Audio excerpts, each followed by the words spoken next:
From the Zimmerman Symphony Center in Canton, Ohio, this is Orchestrating Change.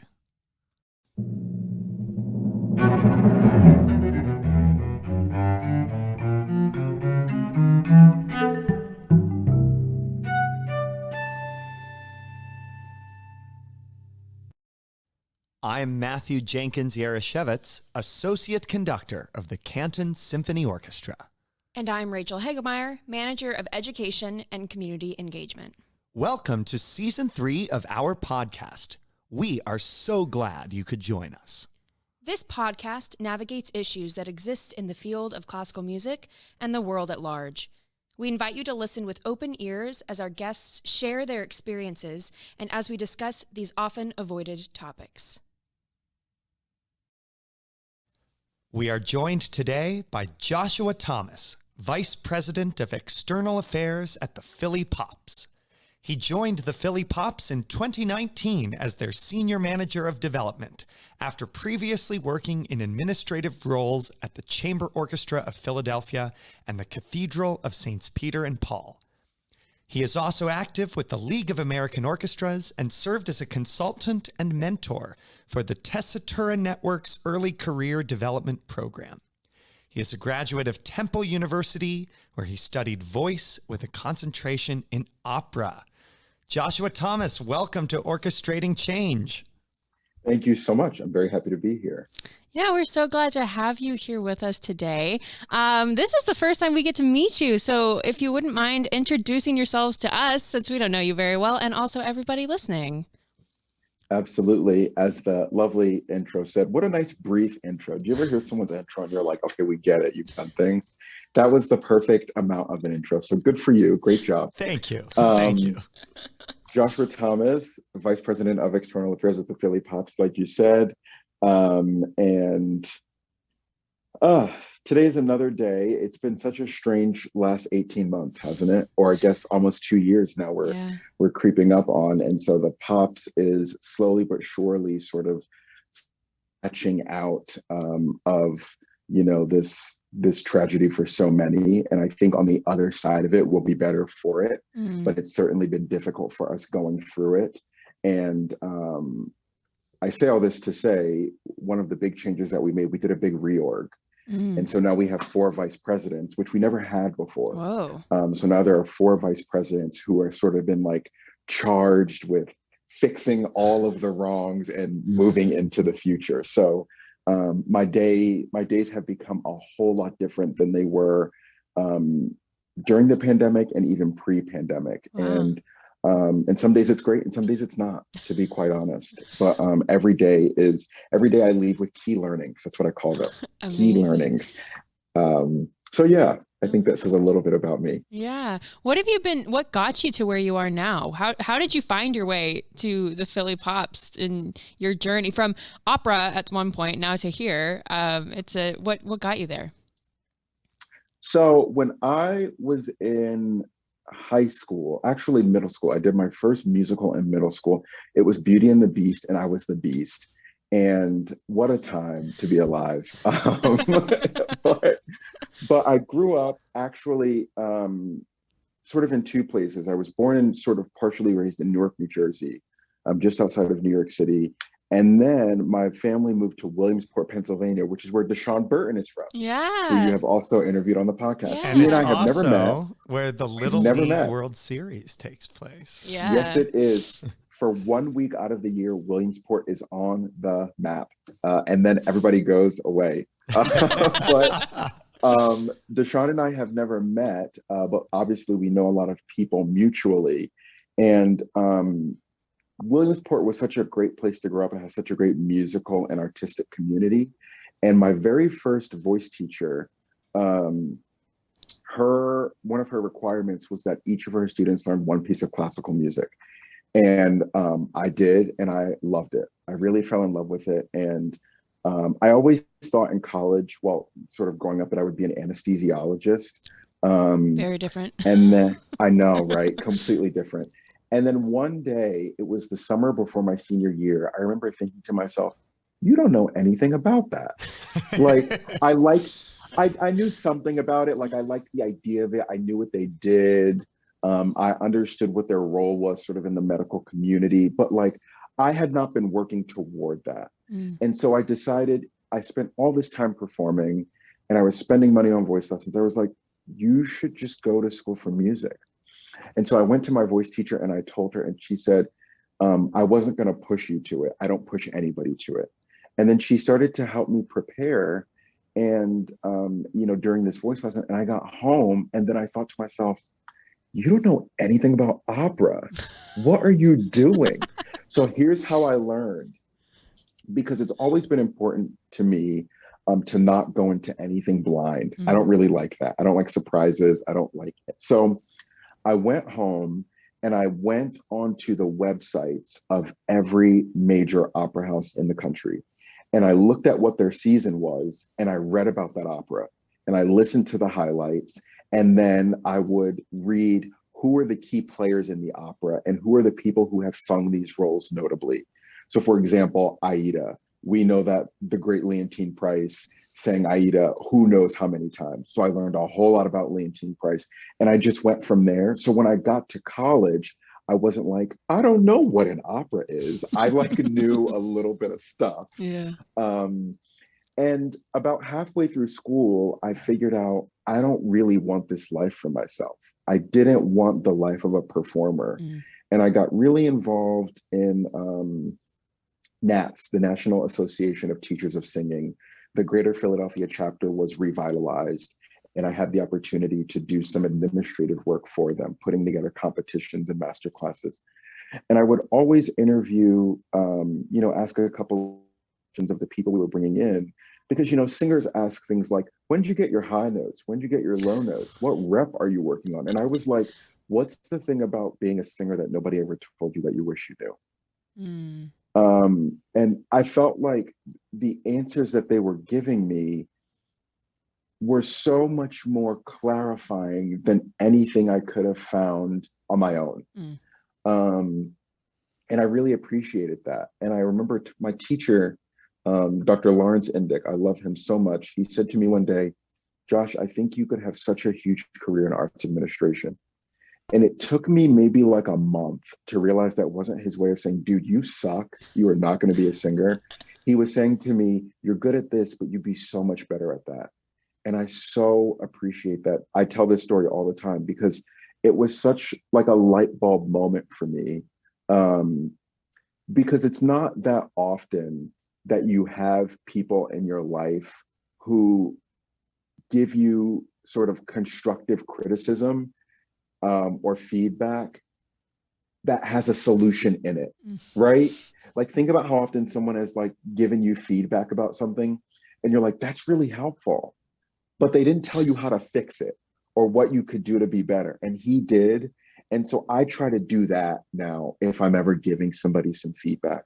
So to make a long story short, I started working at the Chamber Orchestra because I was working in a restaurant, and I just have to tell this story. I was working in this Greek restaurant, and there was a Greek man named Saki, and he worked there. He was very short. That's why I'm putting my hand like this. And one day, the executive director and the conductor of the Chamber Orchestra came into this restaurant after a show.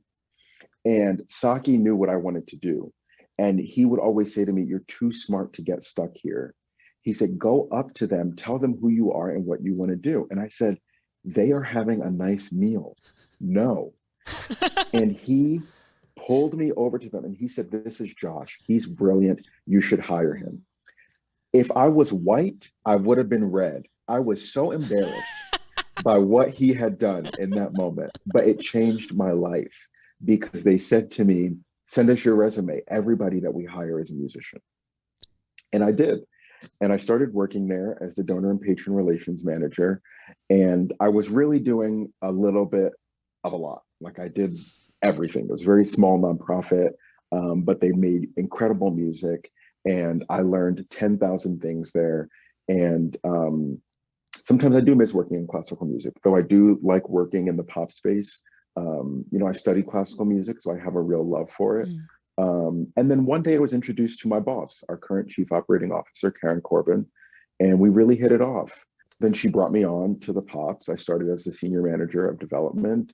Then I was promoted to director. And then in just August, I was promoted to vice president of external affairs. You've told us a little bit about how you got to where you are now. And it sounds like you've worked in the realm of development for your entire arts administration career. What drew you to development, and what do you like about working in development? It was the job that the Chamber Orchestra had open. Good answer. So I had already known that like fundraising existed. So it wasn't new to me. But I had obviously never worked in fundraising. And it was, like I said, the job that they had open. And my first job at COP, well, I guess my first job really in the arts, I was doing a lot of sort of patron engagement work. So I was in charge of, if somebody called and wanted to renew their subscription, that was me. And then I would renew their gift at the same time. So I had this really great opportunity to see where earned revenue and contributed revenue met, and how the patron thought about that, how they thought about their subscription dollars versus their fundraising dollars or their contributed dollars. And that was really interesting to me. And then when I came to the Pops, obviously the Chamber Orchestra had a wonderful contributed revenue program, and the Pops had a very strong program, but they knew that there were holes in it and that they wanted to better them. They wanted to work on them. People say leaving money on the table. A lot of that happened in sort of really a lot of areas, but in foundation work. And so I was lucky to get to come here and sink my teeth into that. But to anybody who wants to work in fundraising, good luck, because it can be a little draining, I would say, because you have to sort of be on all the time. You're always listening and processing information. And there's a lot of messaging involved in a way that you may not expect. So going into that a little bit, some people, those who aren't in the arts management world, hear the word development and they don't know really what it means. And you did a great description of there's fundraising, but then it's also patron development and all this other stuff.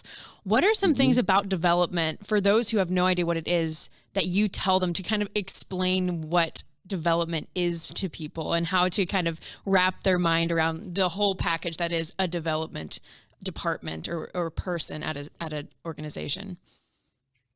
Absolutely. Great question. I would say, one of the things to look out for are trends in our industry. And one of them is you're starting to see the word development disappear, right?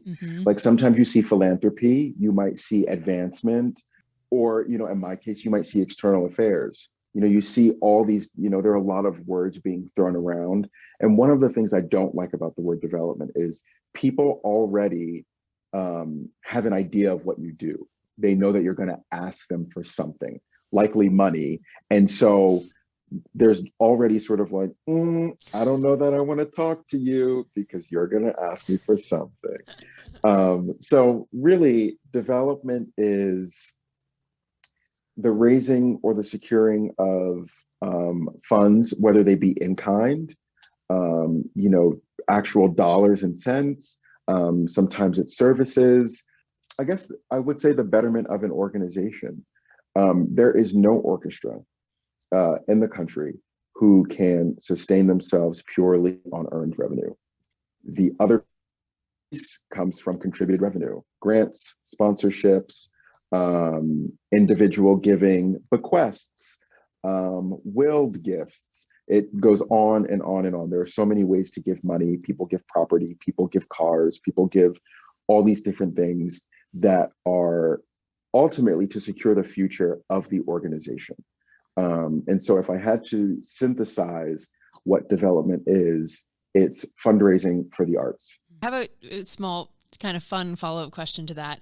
I've asked several people in the development world this, of what's the craziest gift that they've gotten, whether it be like, I know some development people at the Cleveland Orchestra, they got given like an old mansion, like it got gifted to the Cleveland Orchestra, and they're like, what do we do with this house?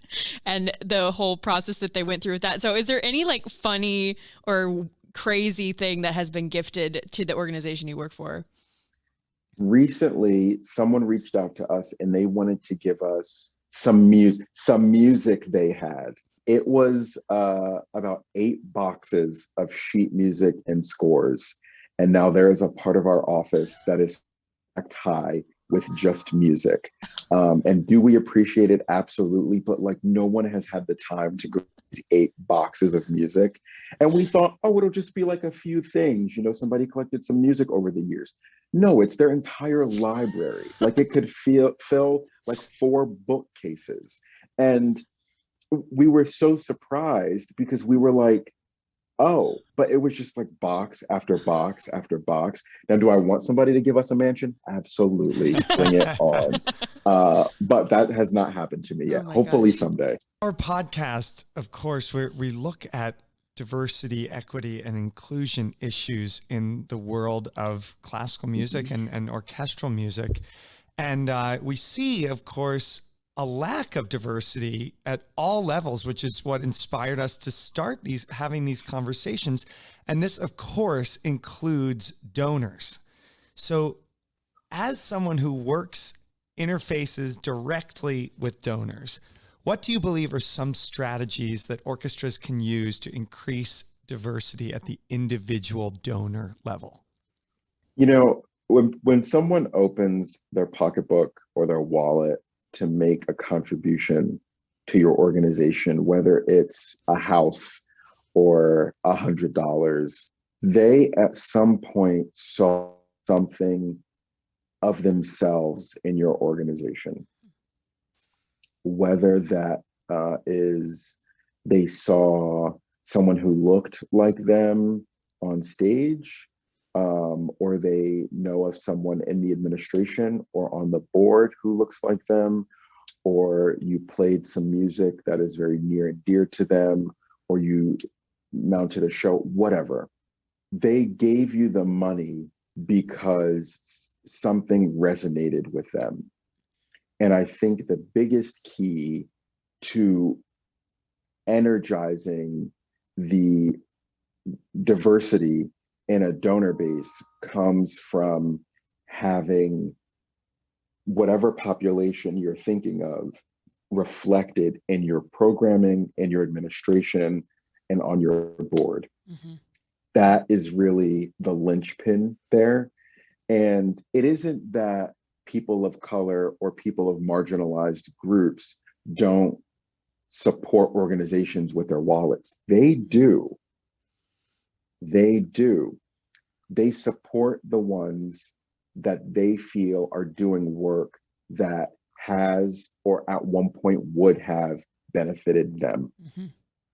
Yeah. And I think the key for all of us orchestras to do this is to do a better job of having diversity across our organizations. We already know this, right? Yeah. I'm sure that everybody who's come onto the podcast has said something similar.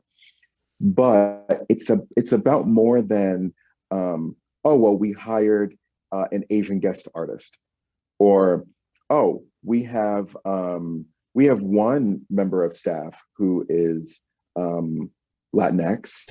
It's about more than that, right? You know, it has to permeate all parts of the organization. That's true diversity. And that is how you create a real case for support.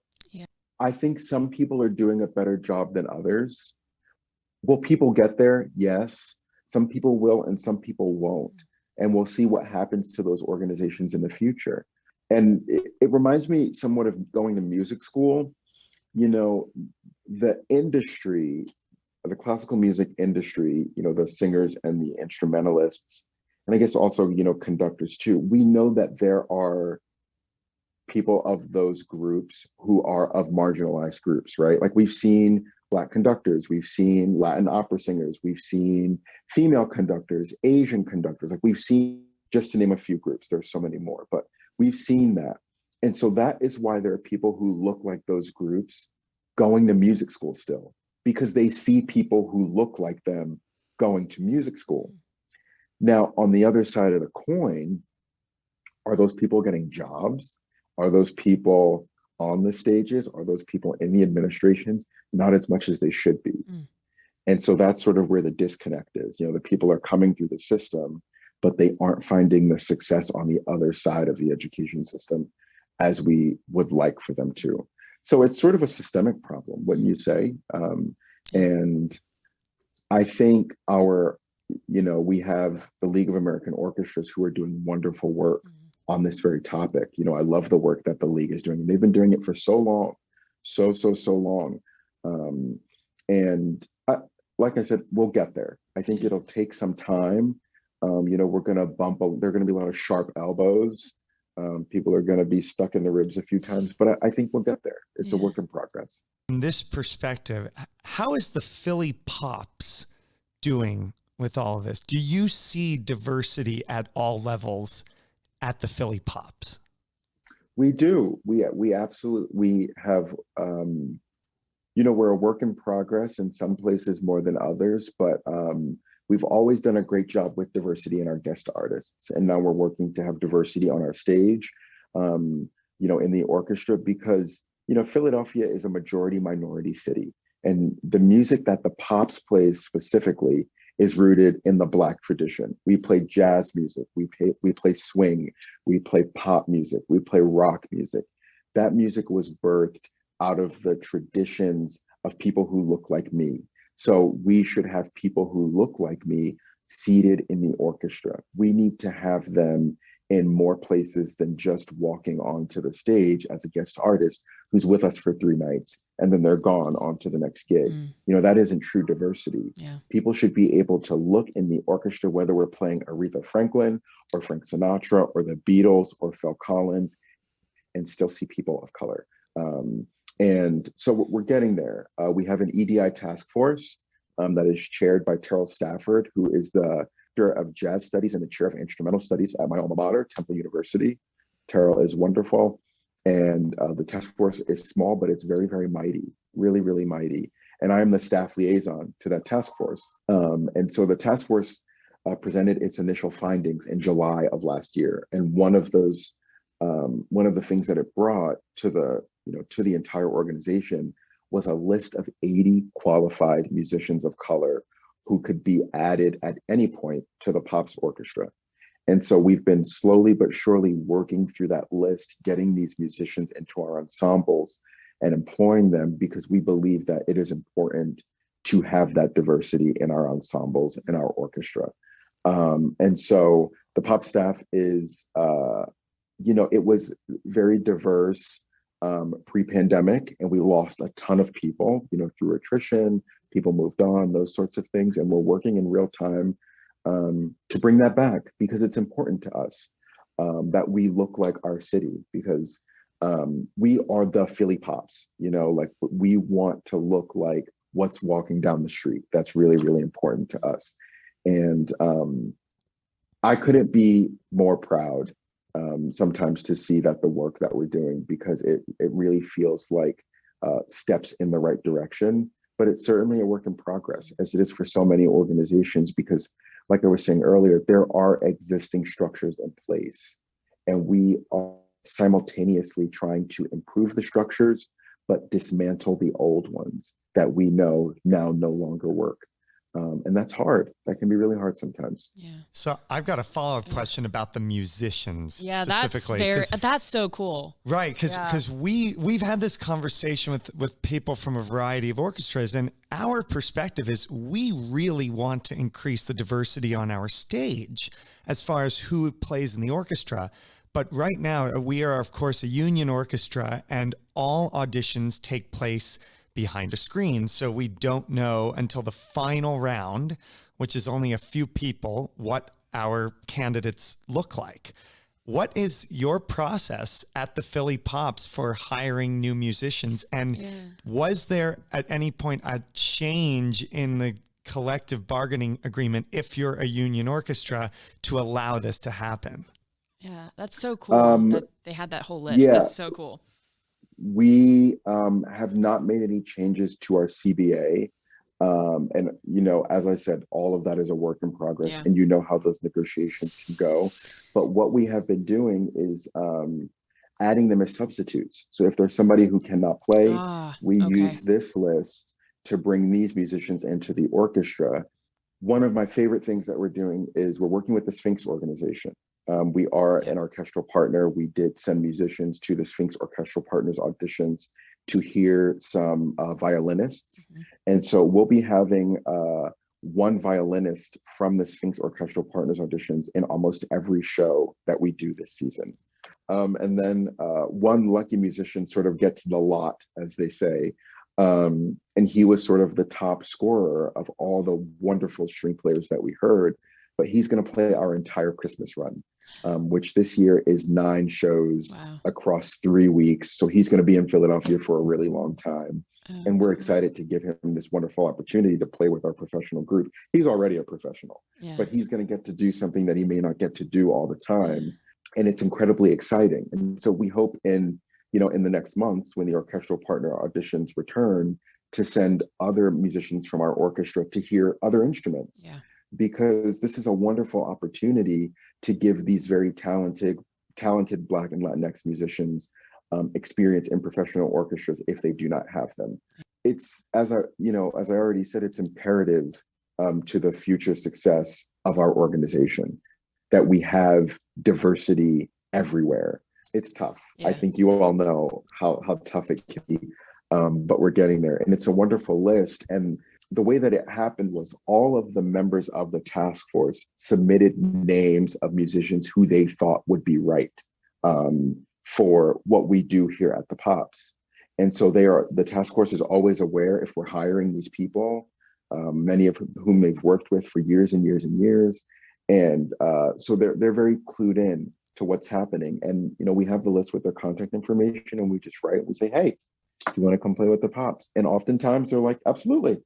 And so we get them. And it's wonderful because many of them are like, I've always wanted to play with you all. Thank you for this opportunity. And that's really special for us. That is, that's really cool. I hadn't, the sub list, that's such a... The sub list auditions here are not behind a screen. Yeah. Sadly, even so, there has not been a lot of diversity coming through the door. Yeah, we've got to... for the sublist auditions. And so we got to send out invites. Exactly. We got to directly contact people and ask them to come. All right, cool. New idea. We've written it down. But I kind of have a kind of looking at development a little bit. I mean, it's months, what it's been, year and almost 2 years of COVID and all this diversity, equity, inclusion that, rebubbled to the surface. It's been rebubbling every 20 years since forever of people reminding ourselves that we should do this work.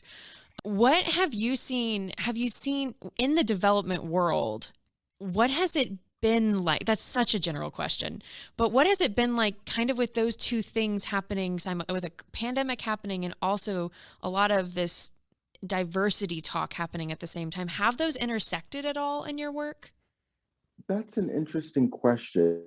I would say tangentially, yes. In my work here at the Pops, not as much. One of the things that's happened, the Tessitura network created a pilot program called the Early Career Development Program, where people of color who wish to work in the arts can apply, and they will get the program, I think, is 8 weeks of Tessitura learning, and then they also get mentorship. And I was a mentor in the pilot program, and I'm a mentor again in the second round of the program. And it's sort of split into 2 sections, sales and development, because that's what Tessitura does. It keeps track of sales and development.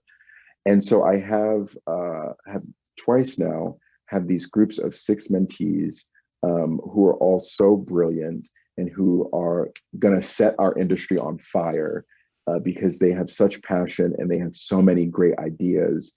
One of the things that I learned, and this will answer your question about sort of the intersection of this, many of them have been or had been denied jobs because they didn't have experience in Tessitura. The way this connects is because these students don't often have the opportunity to intern somewhere that uses Tessitura, to do an unpaid internship, where they can then say, I have Tessitura experience and I can put that on my resume. Yeah, Just really And so quickly. yes, Sorry for our listeners. Just tell us a little bit about exactly what Tessitura is. yes. Tessatura is a software, a CRM, customer relationship management tool that was created by the Metropolitan Opera. And now it is used across the entire world, literally the entire world, by orchestras and theaters and community art centers and playhouses and everything under the sun, to keep track of donation dollars and sales dollars. And so the network kicked off this brand new program here in the United States, for people of color wishing to work in the arts.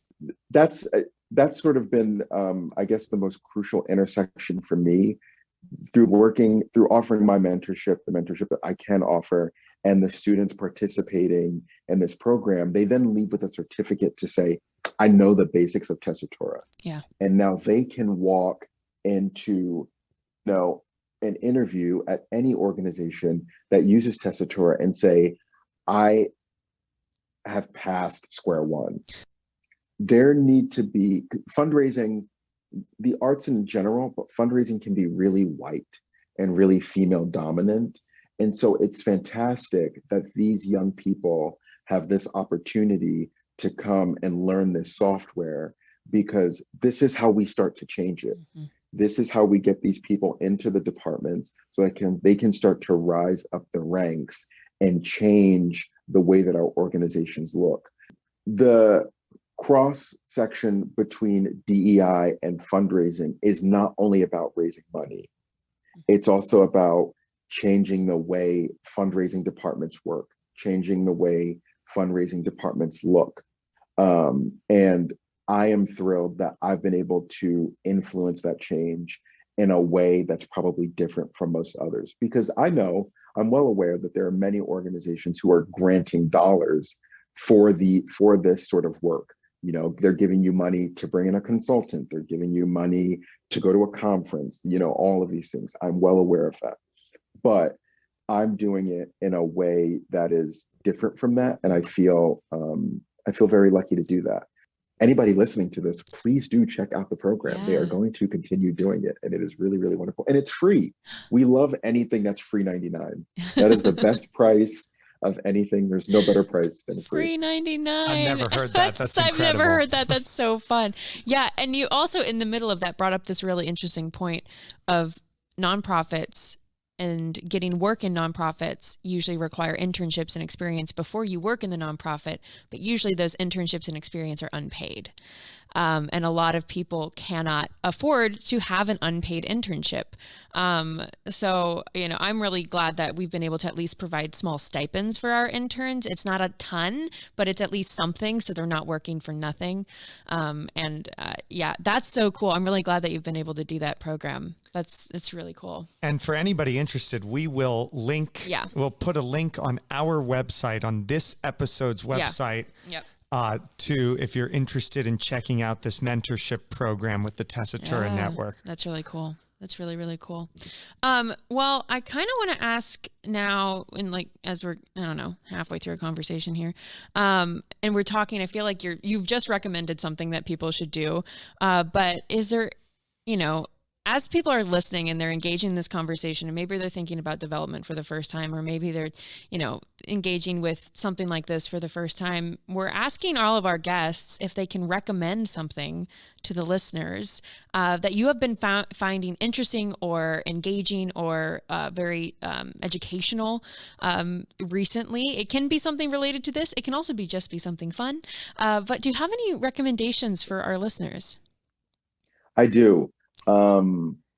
I was once somewhere, I don't remember where I was, but I found a book, and it was very close to when I started my job at the Chamber Orchestra. It was this little tiny book that was no longer than 100 pages, 150 pages, and it was called Don't Applaud, Send Money. And it is, first of all, a great title for a book, but it's this tiny little collection of stories that are sort of like case studies about fundraising. And it's just sort of like in Buffalo, they wanted to raise $1 million, but they didn't have a donor base. And it like tells a story about like something very interesting and cool that they did, and they raised the money successfully.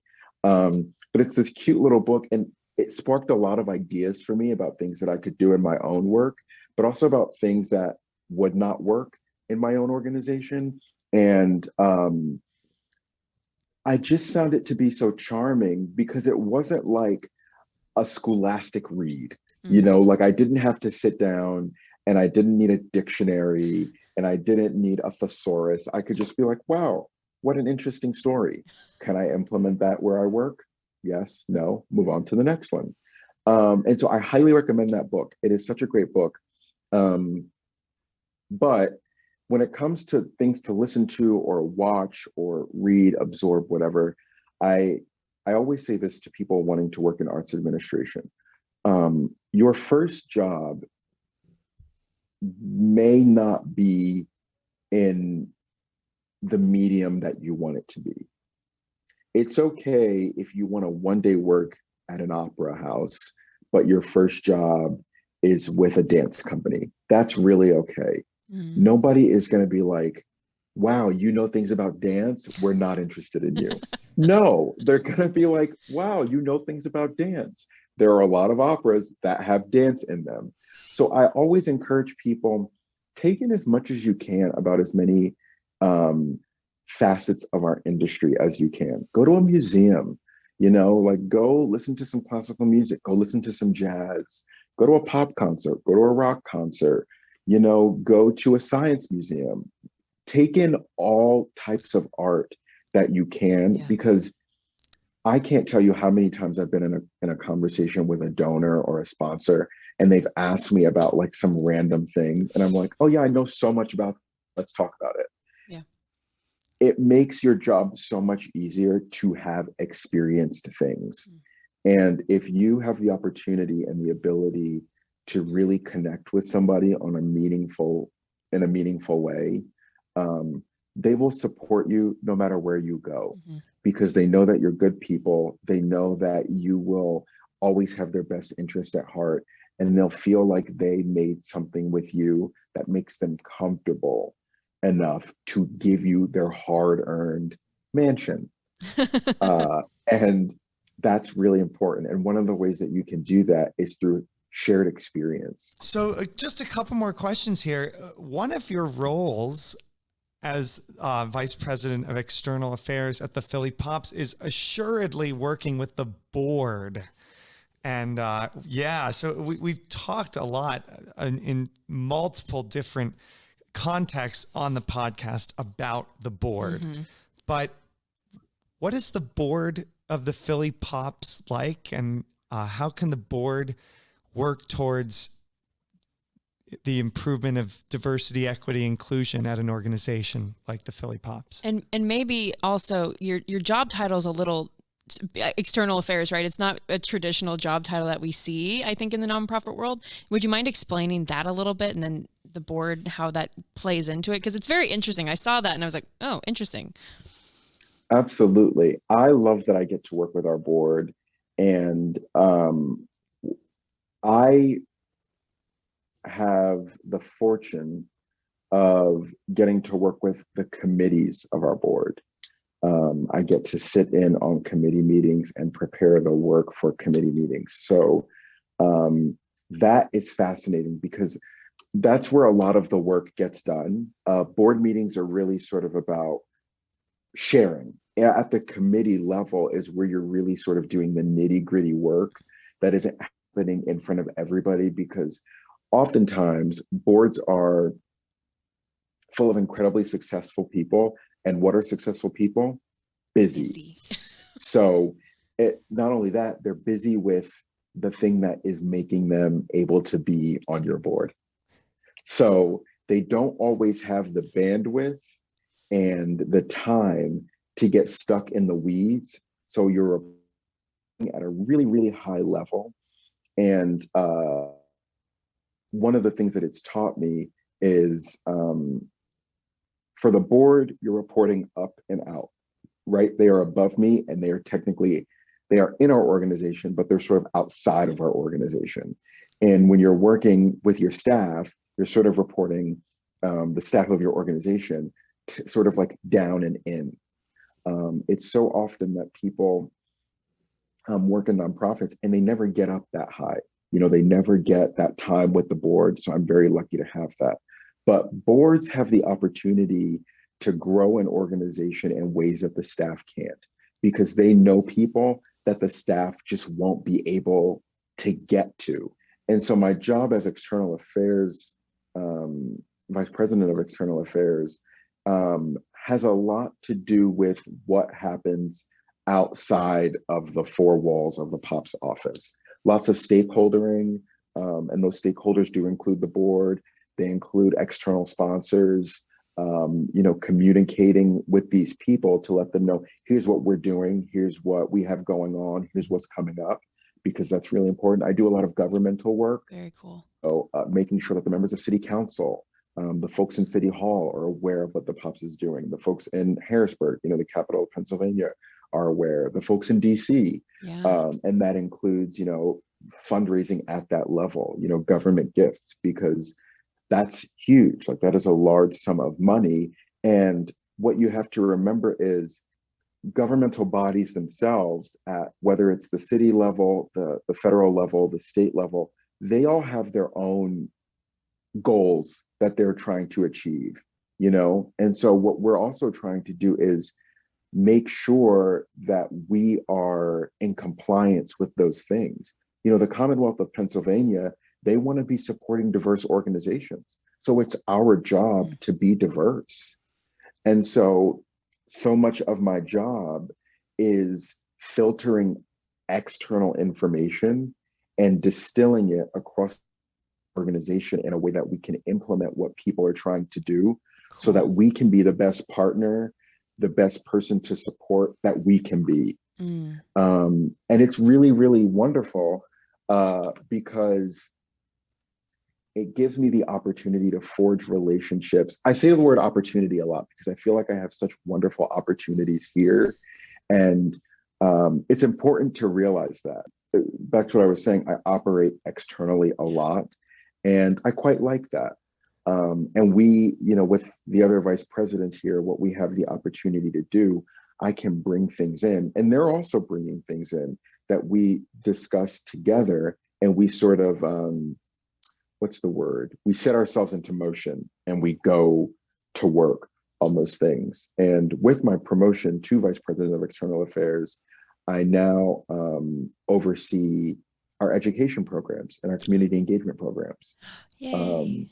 So previously that was, it remains an independent department here in our organization, but now I am in charge of it strategically and sort of on the fundraising side, which is really, really fascinating, because now I sort of have this window into what we're doing that I can take to the people who are supporting our organization. So you're right. You don't see external affairs very much in the nonprofit space. You see it more often in the for-profit space, and that was on purpose. And I love that. Because my role is education and community engagement, and I often think of my role as, if it's hard to like put into a box. It's like just out, it's everything external. What we're doing out there, and then figuring out how to relate that to what we are as an institution. What do we need to do as an institution to change that? So your job sounds like it would be so helpful to have someone above to tell me, hey, I was talking to a senator yesterday and this is how they feel about this thing, or in this town over here, there's this thing that's going, like, that is very, very cool. A little follow up to that, with the education and the community engagement being a part of now what you do, has that kind of changed your perspective on your work, being more involved in the programming side of things? Or being from like the external, looking at what you all do, what do you look at in your program and think, okay, this is what we should be doing, what do we need to change? Or, what is your perspective now on the program side of things? Because I went to music school, I always say about music school, you meet every kind of person you will ever meet in your entire life. Because that woman who plays the French horn is different from that man who is a percussionist, is different from that other guy who's a baritone. Like you meet every kind of person you'll ever meet in your entire life. Yeah. And that is for better or worse. I have to tell you. Oh my gosh. That's the that is most for true better or statement worse. I've ever heard. Oh my goodness. So because of that, I've got a really good understanding of the things that I wish I had learned in elementary school or middle school or high school before I got to college. And I now feel like I have an even better grasp than I did previously on what is really happening in the weeds. It's really important to remember that no matter how high up you get in your organization, sure, you won't be working in the weeds. Remember what that's like. Remember what if you get to the manager level, remember what it was like to be a coordinator or an associate or an assistant. Don't forget that, because that'll really color the way that you go about dealing with the other members of your team in your day-to-day. And so we just hired a new manager of education and community engagement, and she's wonderful. But in her absence, I was sort of doing her job, sort of. And I got to see, oh, this is what it's like dealing with principals and teachers in the school district. And somebody needs their instruments. They got, like we rented them and now they don't have them. Where are the instruments? Are they all accounted for? All of these things. So for so long, I was raising the money for it. But I didn't quite know, how's this really, really happening? I had a good idea, but I wasn't doing it. And so when I started to do it, I was like, understand. So it's changed the way, not that I look at the programs, but how I look at the way that the programs come to life, the way the programs go from, on paper to in the classroom. And I think that's equally important to being a good supervisor of the programs. Wow. I want to just circle back to the board. You covered so many things, and when you were talking about the board and your role as vice president of external affairs, and really, I think you gave the best insight of the actual way a board functions that I've ever heard. With the committees. And then reporting to the larger board, it really gave me certainly a wonderful insight. I am curious about the Philly Pops board. Is it a diverse board? And if not, are there efforts to increase the diversity of the board? It is. It is like so many other things at the Pops. It is a work in progress, and there is some great diversity on the board, but like so many others, we could always be doing better. And we will. And we are working on that in real time. We have great diversity in industry. I can say that, but I know that isn't the diversity that everybody wants. And so it will certainly take some time, because one of the things about a board is people don't just exist on boards. They're there for terms. They are there for terms that are not open-ended. And you can't just keep adding people to the board. And it's sort of very similar to the way that like a CBA works. Like you can't just start adding all these people. People have to rotate off. Then you can add new people. We have to make sure that the people who we are adding are what we need. If you have 10 bankers on your board and there's a Black woman who's a banker, you shouldn't just add her because she's a Black woman. That's not good DEI, right? That's just adding her because you want to increase the the makeup of your board, the physical makeup of your board, and that isn't what you should be doing. So it's a work in progress. It's not as great as maybe some people might like it to be, but I think I keep saying it'll get there because I really do believe that, because we're working as a team here at the Pops to make it better. And so to say it one more time, it'll get there. Yeah, it will. Well, I love your perspective on a lot of things and the energy that you bring to your role and all of the stuff that you all are doing. And as a Philly Pops, you know, you're not in like necessarily the classical, exact classical music world, right? But what you all do, I think, is so interesting. And just one little question about pops versus classical, right? Like a lot of classical organizations have a pops series that tends to do way better than our classical music series. So existing in a pops organization, how, you know, I just curious, as someone who has classical training, but probably also loves pops music, how do you kind of feel about that in the world? Because you work with the League of American Orchestras, so I know you have contact with people from all over the country about this very topic, and probably a lot of development people in the strictly classical organizations feel a little bit of this. I wish people loved classical as much as they love the pops. So I know it's open ended, but the perspective on this whole pops versus classical argument—that's not the right word, but the fact that there is kind of a divide, it seems. There are people who believe that what we do here at the Philly Pops is commercial. I don't think of it that way. I think of what we do as accessible. We may be the only orchestra that somebody ever sees in their entire life. Did they still go to the orchestra? Yes. But did they hear Bach or Tchaikovsky? No. They heard Elton John. And that's still okay because they still went to the orchestra. And we don't know that them coming to see us means that they won't now go to the ballet or to see the Philadelphia Orchestra or the Chamber Orchestra or the opera. We don't know that. I think of our organization as a way in to other organizations. If people are so interested, yes, pops often does better than, you know, the regular classical music. And I think that has a lot to do with the fact that pops is often playing the something of somebody's life. You know, they're playing the soundtrack to somebody's life.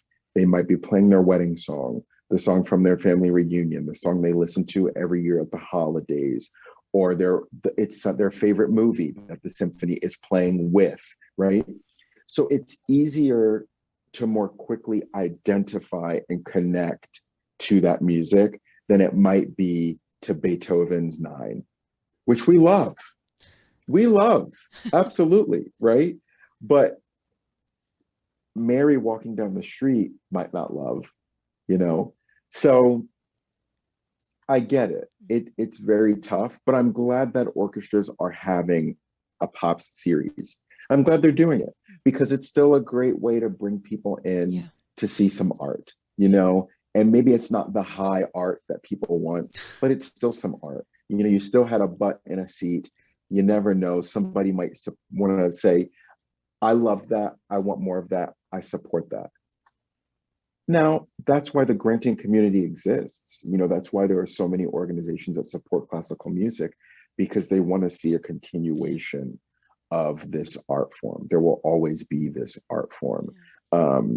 And you're right, it is sort of an argument. It certainly is. I don't think that people are, some people don't love it, don't even like that it exists. They think it's like swill. But I think it's important because you never know where it can take you. And it's a great way in with children. Yes. It's a really, really wonderful way in with children because, you know, to be able to play a chart that we distilled from Phil Collins into a violin part, you know, eventually there's going to be a student who starts there and they're like, I get this. What's harder? We know what's harder. Mozart, go, right? It's a way in, you know, it's a way in for older people. It's a way in for younger people. And if we shift our focus to see it that way, not as a way of killing classical music, but as a way into classical music, I think that'll change the outlook for a lot of people. I love that. I love that. And I think it's important for it's not like one is better than the other. And I think a lot of like old school classical music people think that like the pop series like dilutes somehow what we do, which is not, I mean, we were just talking about Lady Gaga. That would be pops, and she's amazing. So she had 30 pieces on stage. Oh, there were strings on stage. Yep. She had a traditional jazz orchestra. What are we gonna do?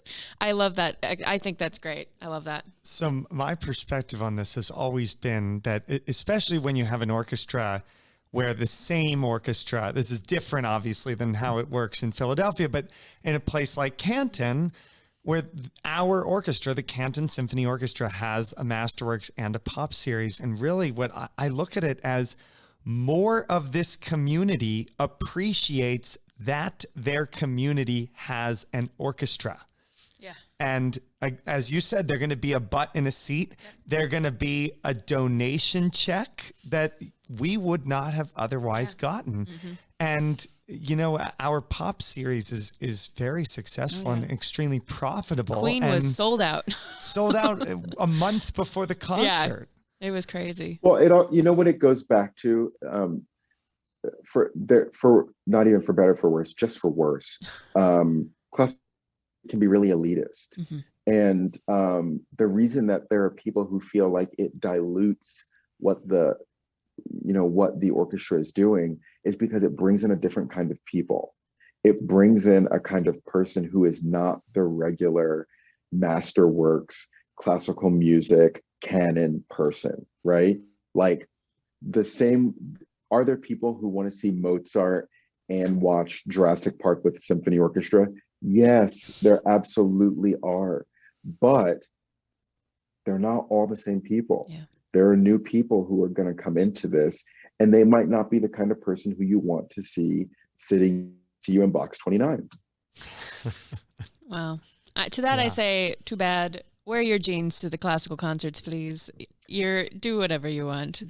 Absolutely. I would love to have if we had like one concert that was like the rowdy classical where you're allowed to like hoot and holler while they're playing. I think that would be an experiment to see what would even happen if we said, hey, if you like something, just cheer really loud and see what happens in a classical music setting. How wild. Absolutely. Matthew hates. As a conductor, Matthew hates. It's hard for me to imagine what that would be like. We'll call it a social experiment. There you go. Oh man. I love that. I love that perspective. Well, Joshua, it has been an absolute pleasure talking to you today. Before we let you go, we want to ask you the question we ask everybody at the end of the podcast episode. How do we orchestrate change? How do we orchestrate change? I think we orchestrate change in so many ways, really. But the way that I would, the one that comes to the top of my mind is something I said earlier, and that we've got to make sure that our offerings, I will just say as a very broad term, our offerings and our teams, whether that be the staff, the musicians, the board, are diverse.